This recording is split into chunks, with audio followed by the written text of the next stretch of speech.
Hello, I'm Andrew Dyer, and welcome to another edition of the Roundball Report, the only show in the area dedicated to highlighting the excellence of the high school, college, and professional basketball teams which play in the Washington metropolitan area. And here with me again is my co-host, former Sidwell Friends and Duke University star, here with her Duke colors, Janee Hayes. Janee, hello. It's ladies first tonight for real, because the WNBA is coming down the stretch run, and we've got both of my co-hosts here, one in the co-host chair and one in the guest chair tonight, to talk some Mystics. Yeah, my partner in crime in here, Nikki Lewis, who is a Mystics aficionado. She's here and she's going to give us the lowdown on the Mystics and the WNBA in general. And then we got Coach Jimmy Fly, who just is a student of the game, knows WNBA, NBA, college, whatever as it pertains to basketball, he's got it. So welcome, guys. Thank you. And we're going to start with Nikki. Now, the Mystics are in second place. This is their last week of competition. They have 3 games left. Yes. How do you think they're going to fare in these next 3 games? The next one is up against, I believe, Connecticut, and they previously lost to them. Yes. Well, they have Chicago on Wednesday, and then Connecticut over the weekend. Okay. And they just played Connecticut last night and lost in a double overtime. Even though they lost, Ivory Latta managed to have 20 points. It was 81-89. It was a tough game. It was a battle, but a lot of inconsistencies with defense and layups, and it's just a lot of inconsistency there where everyone wasn't involved.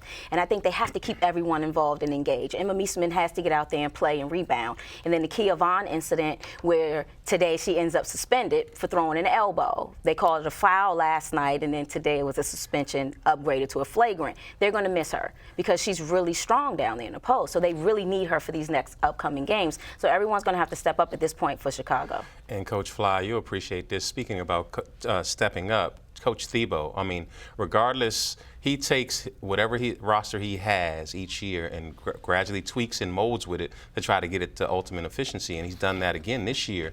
Ivory Latta made the All-Star team, but at the beginning of the year, she wasn't even starting. But he goes by field matchups, and the one thing that's been consistent is defense, and that's kept them in where they are heading into the last week, really not quite locked in, but a game ahead, trying to get that second slot in the East. Well, that's one of the things I like about him as a coach, being able to be that flexible. Some guys are inflexible and just stick with one program. But when you have different players coming in, you got to adjust to the players, to me, to be a great coach. And remember, he's the GM, so he's picking the ingredients. Right. So I think he screens the types of ladies he wants and their mindset, because he's thinking championship, and he's getting the type of players that, hey, if I'm going this way and you might have to sit down, he knows mentally that those players can adjust to that. But one thing I did notice from that last double overtime loss, he was disappointed. He said that 3 areas which makes a great team: rebounding, cutting down the turnovers, and free throw shooting. He felt those 3 areas came up short in that game. If you watch the last play in regulation, they gave up a loose ball rebound putback with like less than a second to go, or they would have won the game. So he wants to clean those things up going into the playoffs. And Nikki, they've got Taylor Hill. She's back in uniform, coming off of having a child. Yes. But it's kind of rough when you're in playoff, when they need all of these games to try to get her in condition. So they've got to focus on the first things first and try to get her in shape in practice. But nothing simulates a game like a game. Exactly. And she's been out the whole season, started working out with the team last month, hasn't really played yet. But with them going into the playoffs, Thibault's going to go with what's been working for him. And that's the kind of coach that he is. And watching him all season, he's not the kind of coach who came in and decided, I'm going to coach this team to be the team that I want it to be. I'm going to coach what I have and make the best matchups as possible.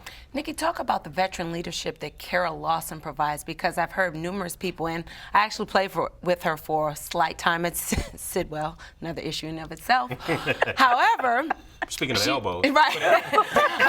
But she's always been, had a very high basketball IQ, and I've heard coaches talk about them having a coach on the court. How confident is Thibault in Kara's ability to think, to orchestrate, to facilitate, whether it be offense, defense, make great decisions down the stretch in Kara? Well, thus far, she's done great. I mean, she's Ivory didn't start this season, Kara did.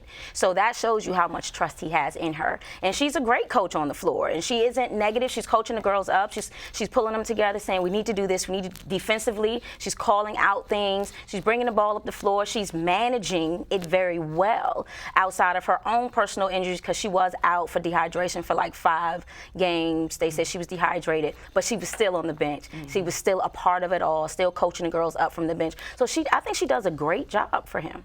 But Coach, as we were talking last week, it's almost kind of like the NBA was. I mean, you've got a bunch of decent teams battling for the East, but you've got some dominant teams out West. But the one good thing about it, only one of those teams is going to make it to the East. You've got Phoenix, you've got Minnesota, you got Los Angeles and San Antonio, and a few other teams vying for that last spot. But the caliber of play out there at the top is definitely head and shoulders above what you have in the East. Definitely. Phoenix, I think they went on like a 14-game extended winning Right now, streak. Minnesota's got about 9 or 10. Yeah, and the Sparks were the team that beat them to stop that winning streak. And then you got the defending champs, Minnesota. So they're loaded out there. One team will come through. You know, the Mystics, I think if they can win 2 out of the last 3, get to 500, get that second slot, get home court advantage in the first round, anything can happen when you get in playoffs. You might have a WNBA final at the phone booth. And we know that Nikki and Ed will be there, and maybe Yes. we can get. Well, no, I was gonna. Maybe we get Coach McAdams down there. I won't be extending that invite. I choose to get chewed out on other issues, not that one. But we'll definitely be following the progress of the Mystics and the WNBA down the home stretch, and hopefully throughout the playoffs. And we're going to turn the page to NBA hoops. As Nikki, everybody's been fanning the fires ever since Trevor Ariza agreed to go. What it was, the Wizards did the sign and trade with Houston. Every move they've made since then has been with an eye on 2016, and everybody's building the blocks up. See, that was with KD in mind, but now KD signed a humongous deal with Under Armour, who's based where? Here. I think all signs point to home, and I feel like they're doing the same thing with KD that they did with LeBron. They're really trying to show him that home is where you need to be. So that Under Armour contract for $325 million, I don't see anybody matching that at this point. Right. Coach?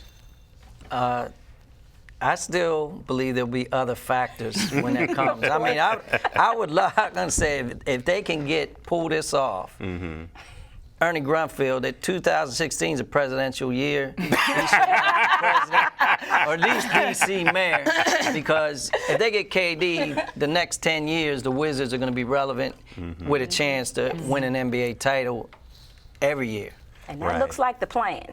Right. It really does. Now, the Wizards' plan was to get KD. Cleveland's plan and King James's plan was to get K-Love. And it looks like all they're waiting for is for the 23rd to come. Yes. As Love is going to go there. They gave up a haul. 2 overall number ones in Wiggins and the kid from last year. I've already forgotten his name.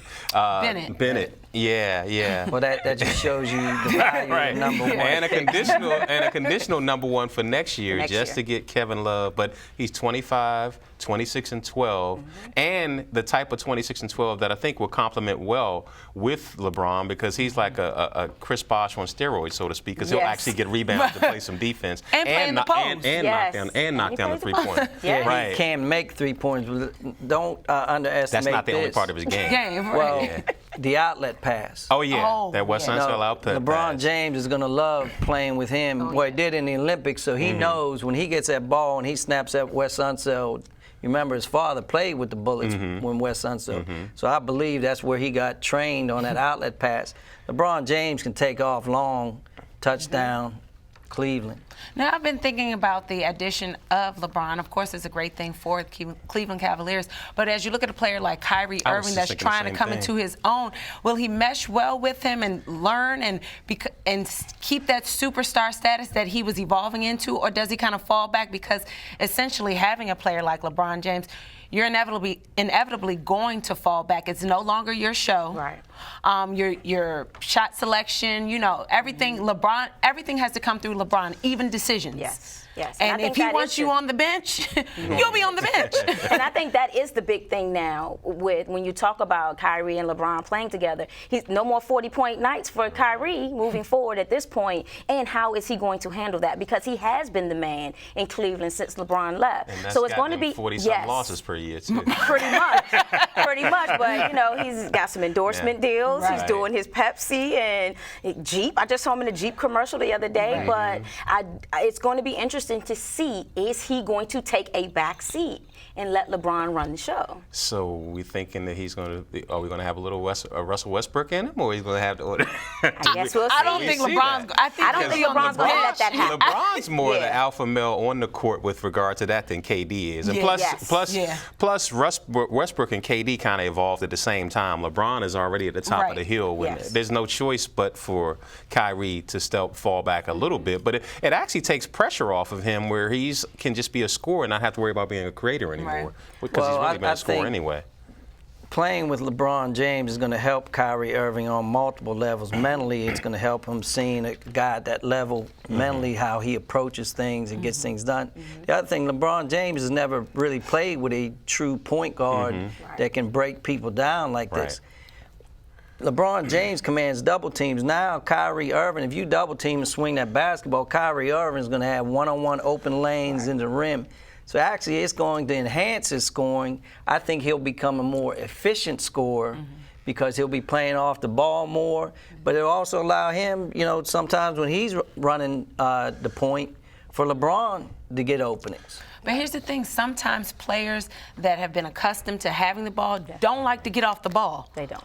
Like, they just don't like to do it, even though it would be more efficient and more effective for him. They're not comfortable with it. They're not comfortable with making cuts, and they start to stand and watch. And you see that throughout all levels of basketball. Well, here's the thing to that.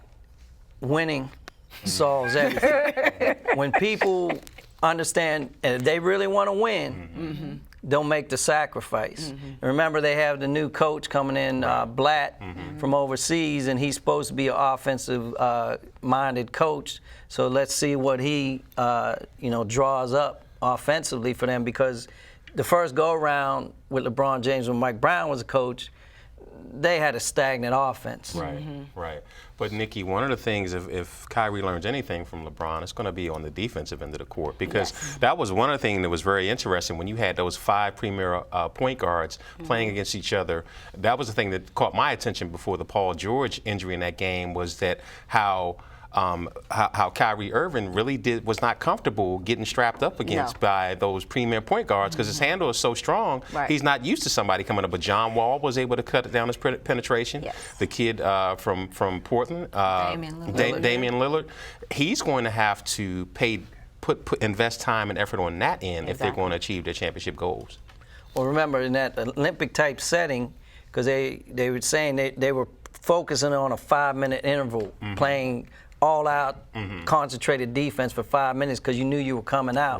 When an NBA game is extended 48 minutes, fatigue and other factors come in. So it's a little bit different, but I understand what you're saying. He's going to benefit. You throw Kevin Love into that mix, now that floor is going to be spread. There's going to be gaps to penetrate, and that's his game. I think he's going to be fine. But then it is going to come down to, is he going to appreciate the winning? Or is he going to be in his feelings and he's re-up for a max deal, so he's not going anywhere. So he's going to have to adjust. It'll be interesting to see. It's going to be interesting.